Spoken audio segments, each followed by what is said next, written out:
again. It's Karen Holton here.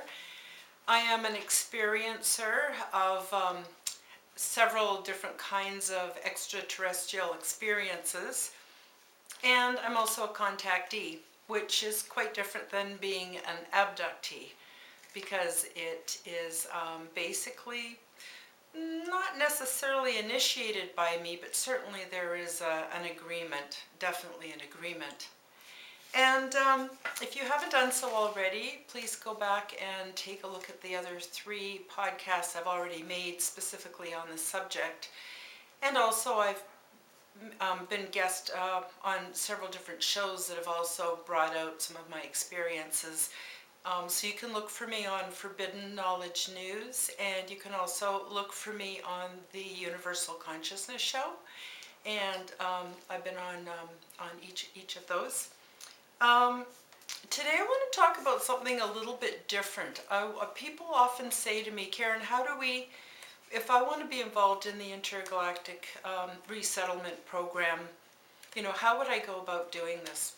I think, though, probably first I should back up a little bit and tell you that the Intergalactic Resettlement Program, the one that I'm familiar with, because I'm not saying this is the only program going on. Space is infinitely vast, and there are beings and ways of being that we can't even imagine because of being human and our human experience.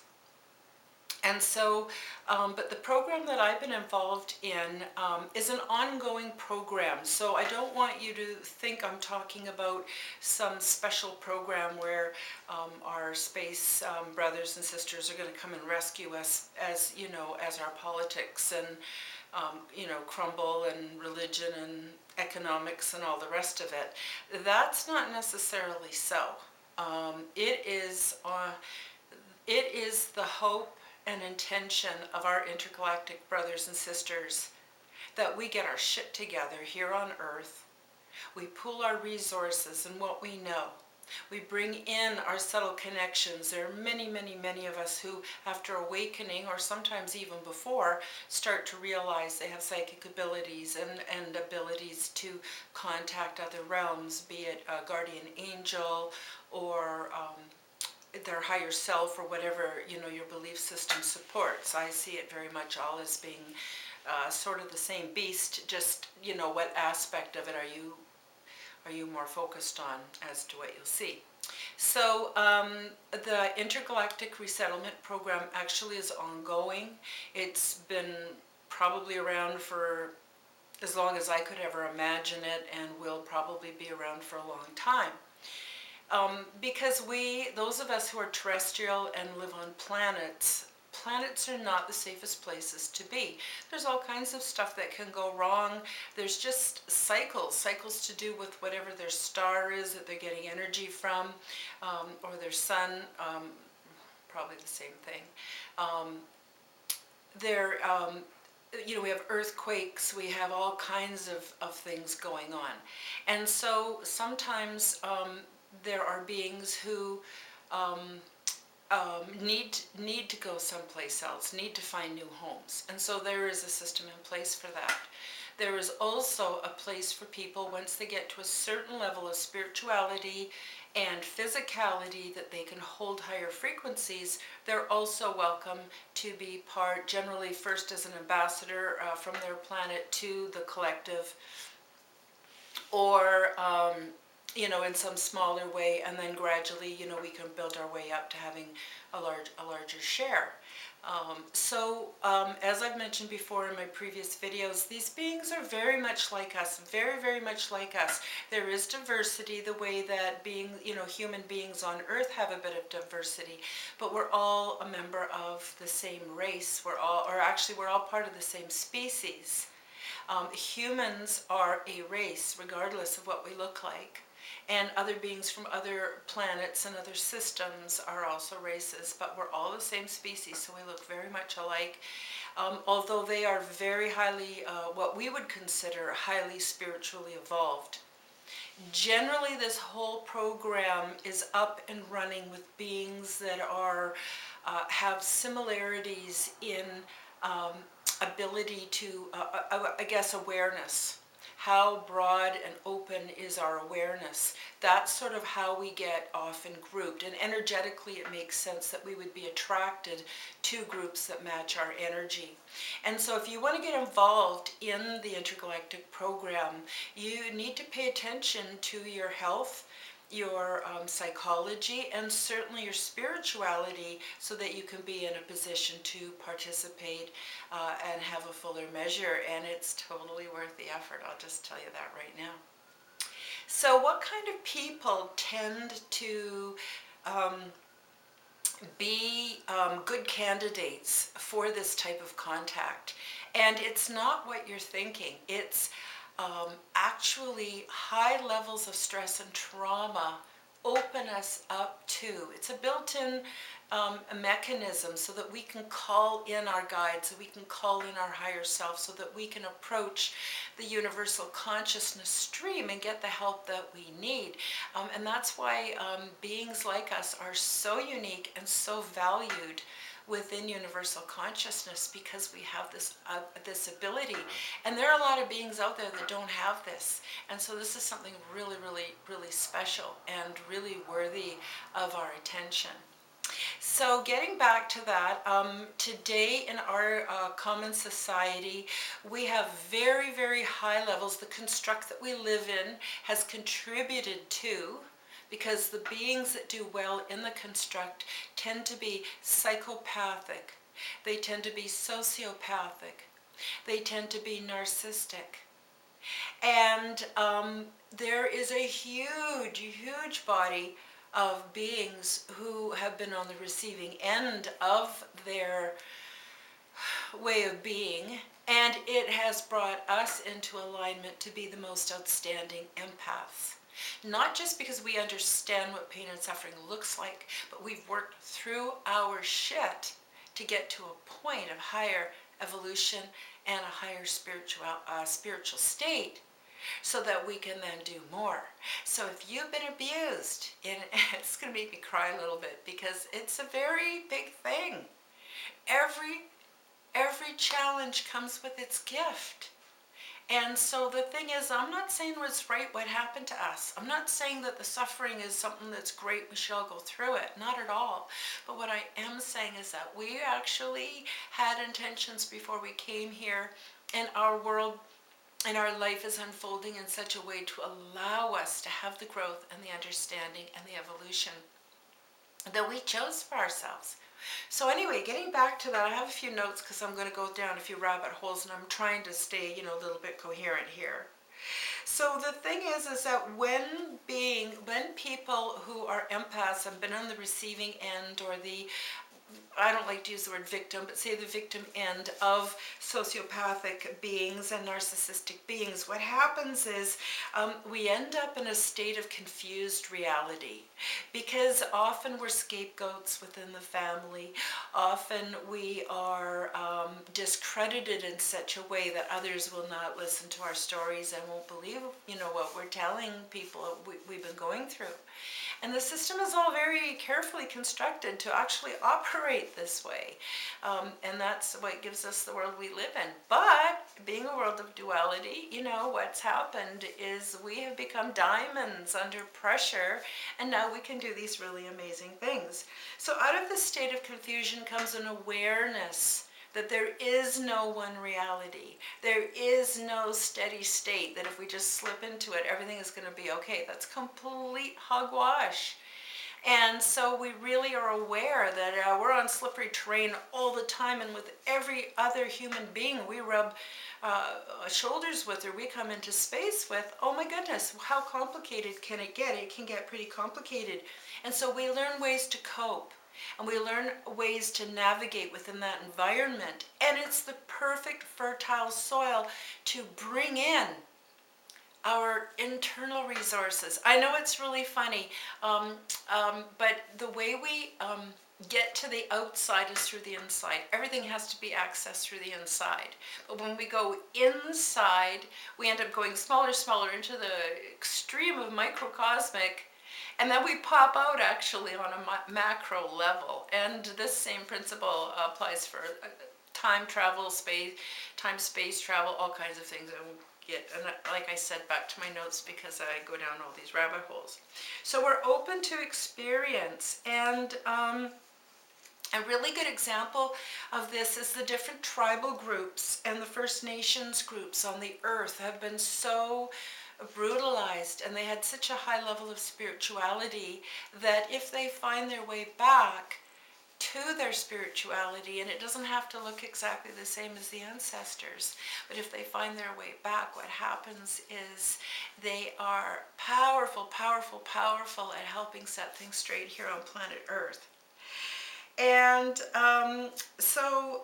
trauma does change. This has been quite well proven scientifically. Trauma changes the way our brains work, and they certainly it alters our perceptive reality.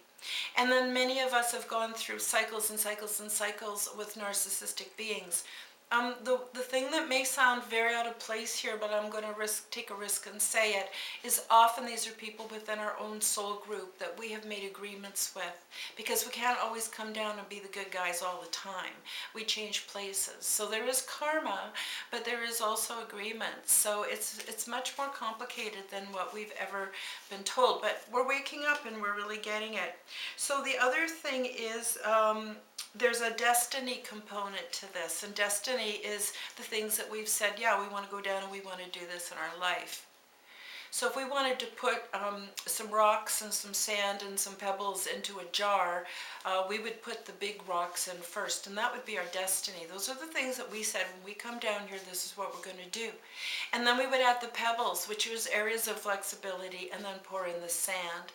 And all of those things give us the finished product of who we are. So I'm not saying it's this or that. I'm saying it's this and this and this. And when we access kind of the correct order to it all, bing, bing, bing, we're cooking with gas. So the other part of this is the multi-generational component, and so I can't speak for anyone else, and I'm certainly not trying to dissuade you from reaching out to become a participant in the Intergalactic Resettlement Program. But if that's something you're interested in, you might want to take a look at your genetics. So on my genetic background let's just go back to my grandmother. Her name was Violet Gay, and she was a very open person. I don't know a lot about her past or her trauma imprint, but I do know that it was significant. Things, I won't get into the cultural history, Canadian cultural history, but basically it was no piece of cake being her. And then she had experiences with off-worlders, but she didn't know what that was. What's interesting is that in families with a strong history of contact, what often happens is there's a muddying of the waters where in our construct, it's a very bad thing to be labeled with a mental illness even in 2020. There is stigma, it limits so much of what the construct will allow you to participate in, and it's something that everyone dreads, and so they try to fit in and to be the same and to follow the lead of the construct and the ruling class, instead of validating their own experiences. And so because of fear of being labeled or institutionalized or whatever for mental illness, these things were not much talked about. But nonetheless, the stories do seep through. And so then there's my mother, who was very terrified of anything psychic, because to her she just I think was so afraid that she couldn't get where she wanted to go within the construct, because to my mom there was only the construct. You know, she wouldn't be able to go there if she developed or came out with her qualities. But it's interesting that she did end up becoming an alternative health practitioner, and she called her special connections with universal consciousness, she called it biokinesiology. And anyway, I'm not saying biokinesiology is what my mom did, but I'm just saying how it was in my family for respectability. Me, I've always been unfiltered and raw and come out with it, and so I've been a little bit extra scapegoated and labeled on account of that.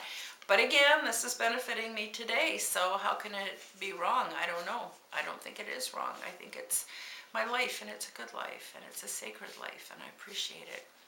So getting back to what I want to talk about, so then there's my father's side of the family. Now I was raised by stepdad, and my genetic father was very rarely ever talked about, but he was a brilliant man. He was a dreamer, and the cool thing about him is he built a little tiny sailboat by hand, and he set off to sail around the world. And he went to Fiji. This is from Vancouver, the Vancouver yacht club where he left in his little boat, and he went to sail around the world. So he ended up going to Fiji and New Zealand, and he ended up in Japan, and he was honored as a bit of a hero in Japan. And when he left Japan, he actually went missing in, I think it's called the Dragon's Triangle, which is kind of the other side of the planet of the Bermuda Triangle. And they never found him. His boat, nothing, just disappeared. He put out a Mayday, Mayday, and just disappeared. So it's always been my thought, maybe one day I'm going to run into my papa, or a clone of my papa, or some version of him. That would be pretty cool. So anyway, what I'm trying to say is that the woo-woo runs deep in my family, and it's in my genetics. And, you know, it never really even occurred to me that I might be hybrid, and my mom and my grandma and my dad on his side. What's really cool about this, I'm not going to talk too much about my lineage, my sublineage, which would be my offspring, because I want to allow them their privacy. But, oh my gosh, there are stories I could tell about how amazing they are. And so there's a genetic component. So if you have history that is strongly linked to addictions, is strongly linked to mental health and mental illness, as it would be referred to, you may be looking also at some hybrid issues and some other things that will make it easier. So another thing I want to talk about today is the other kinds of beings, because these are your brothers and sisters, these are your cousins, these are the same species as you, and you're probably all curious about what do they look like and how do they function. Well, most of them are gas breathing the way we are, and have a very similar, need a very similar oxygen content, and live in similar gravities and things like that. So that also makes us have more in common. But beyond that, it's also important to note that every solar system is encased in a bit of an egg.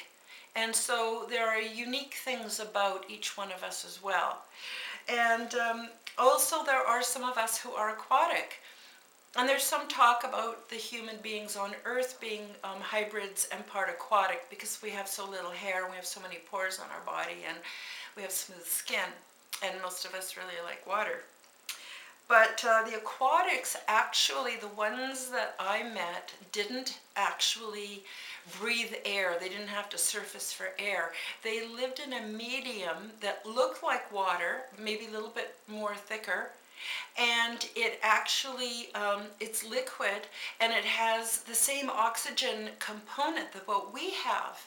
And what's really cool about this, excuse me, I found out while I was on that trip that I could actually, or any air gas breathing that has the lungs like we do, that can actually double as gills, can actually breathe in their environment. So it's possible to actually go down and have spend time in aquatic culture. It's very cool. Now the aquatic beings look very much like us. I would say the most biggest difference that I found is they have lungs the way they do, but they also have, like, their noses aren't, they're a little bit stick out, but not much, and they're more just two slits as it goes down into the rest of the skull. And then they also have like a gill-like vent behind the ear for, I'm not sure what exactly. You know, I didn't get to know them really well, but I wanted you to know about that. And they're handsome, they're attractive looking people, and they're slight of build, like they're lean. They're not, a lot of our brothers and sisters are not into working out, getting big muscles and looking like Arnold Schwarzenegger. It's like waste of energy, and that's just not necessary. No disrespect to bodybuilders, but I'm just saying that's kind of a human thing mostly. But anyway, so they're very physically very attractive beings. So they have arms and legs just like us. Well, not exactly. The feet are a little bit flatter, and they do have webbed toes and webbed fingers, a little bit halfway up. Very cool. And it's interesting how they move within the fluid. It's how they propel themselves around. It's really cool. They kind of raise their knees up and then with their feet do circles below. So they're kind of just doing circles with their feet below um, their bodies. And they're able to maneuver that in ways that they can propel themselves and move any way they want. So they, of course they don't walk. They move around this way. And I just thought that was really cool. And they're an example of internal genitalia, where their genitalia don't come out until they're needed. So if they're nursing young or they're wanting to procreate or give birth, then there would be evidence of genitalia, but otherwise not. Oh, I don't want to make this too long, so I'm trying to hurry through it. Okay, so there's beings with little beards. They're so adorable, and they're very, very physical with each other. Like, they're not reproducing all over the place or anything like that, but they're very physical, and they like to touch their little beards. And the women have a bigger little beard than the men do, and they get together and they like to just do little circles. It's cute. It's like Eskimo kissing, but it's with their little beards, and they're very, very connected, and they can't be couples can't be apart from each other for any really big lengths of time because they would miss each other so much. They're very, very sweet. They're kind of short, but they're just really, really sweet.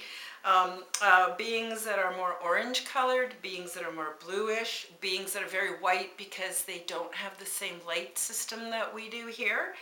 And there are beings who are variegated, so you might see different patches and tones and different pigment arrays on their body, and also some of them even have the ability to cloak, which is very interesting.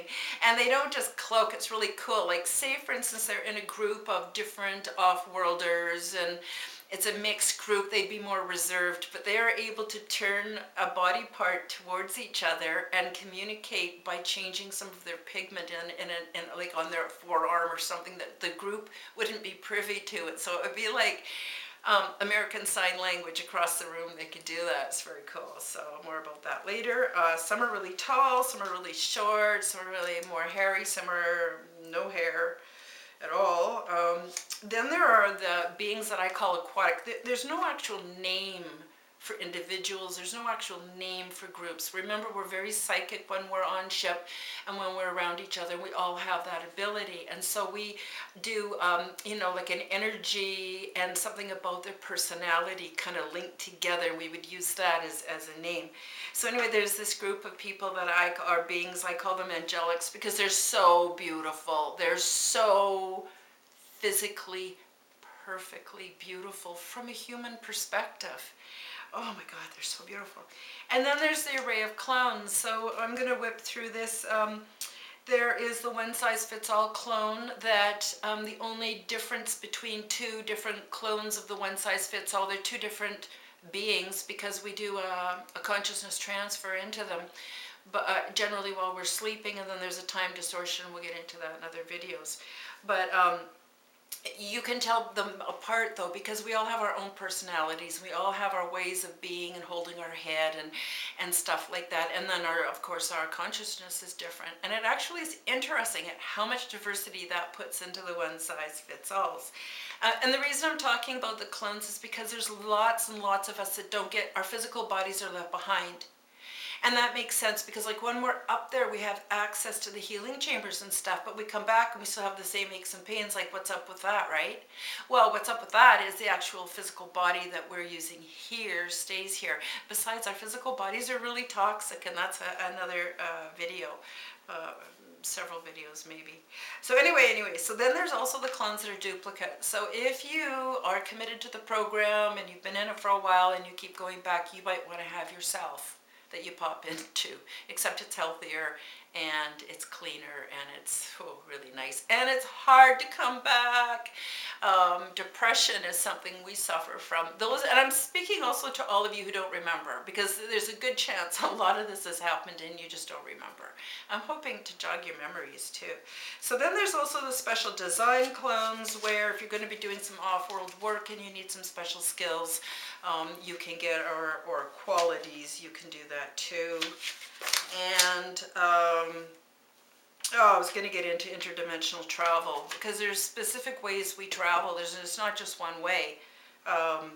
And that's going to clear up. Okay, I'll just get into it quick here. I hope I'm not going too fast, but let me know if you want me to expand on anything, okay?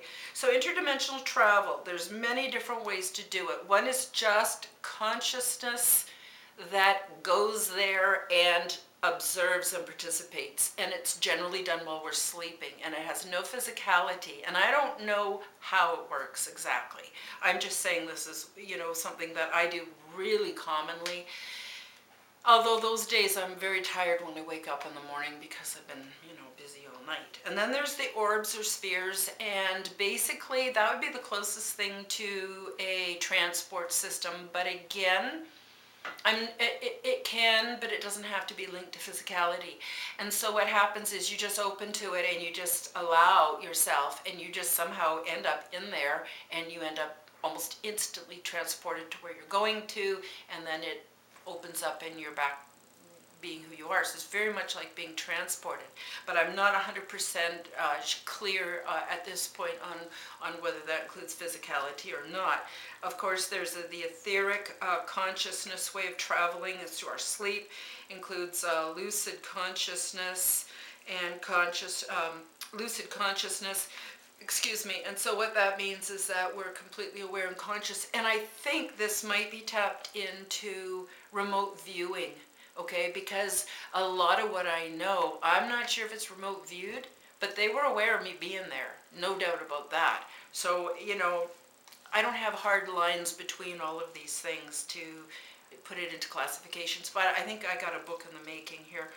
And then the clones, I already talked about the 3 kinds of clones. Oh yeah, there's also, this is really cool, is the conscious transfer or swap that you can actually do with another being. So if there's a being that wants to come here and pretend to be you for a while and be in your body, and you can have theirs. So it's really interesting and very good for a cultural awareness. Yeah. I was going to give you all the different kinds of extraterrestrial experiences I have had while on Earth and while being fully awake and conscious. Just different little things I've noticed, different kinds of spaceships in the sky and different things like that. And I was going to get into all of that, but I don't think I have time now. So let me tell you, oh, I don't have time for that either. You know what? I gotta make another video because I didn't even get into the 5th reseeding of the planet and what was given to us. And I didn't get into these. So you know what? We're saving these 2 for the next video. So I hope you've enjoyed this. I hope it alleviates some of your fears, some of your tension, stress around this whole concept of off-worlders and us and an interplay between. So the other thing too is if you're really interested in knowing more about the program and possibly being a candidate, I recommend 2 things. One is Dr. Stephen Greer's CE5 movement, very good at teaching you meditation and teaching you how the protocols for reaching out. Very good program, highly recommended. And then the other thing is my own program, which I have downstepped, which is called Quantum Health Transformation, and I'm redoing it. It's a 9-step program. It's absolutely free, no strings attached, on YouTube and on my website. And like I said, I'm working on the 2.0 series now. The other one I actually downloaded in 2013, and you know, things change in our reality, and sometimes we need updates on the information, and so I'm also adding quite a bit. And the first basic, you start with step 9, you go to 8, 7, 6, and you work your way up. And you'll see it'll make sense once you're into the program. And the first steps are basically just ways that we can get our shit together and raise our awareness and sort of get a handle on a quantum reality. And then it gets into detoxification, very important, then into nutrition and what to eat. Huge topic, very debated in social media, and yet there's just some principles you can keep in mind that'll keep it really simple for you, and you still get to be authentically who you are and what you want. Then I'm going to get into some really cool stuff, corrupting memories to change the past, which brings about a different outcome in the now, ways of building your soul team, all kinds of stuff. So that is absolutely free. So please do look that up and watch my videos. Please like, share, It would be really great if you subscribed, and I'm trying to grow my YouTube channel, and yeah, that's it. I love you, and you have no idea how much you're loved, how much you're adored, and how many beings want to be there for you if you just open your mind to a little bit of just accepting the possibility of them being there and wanting to help you is a huge step. So I love you all, and thank you for joining me. I hope you have the best day ever.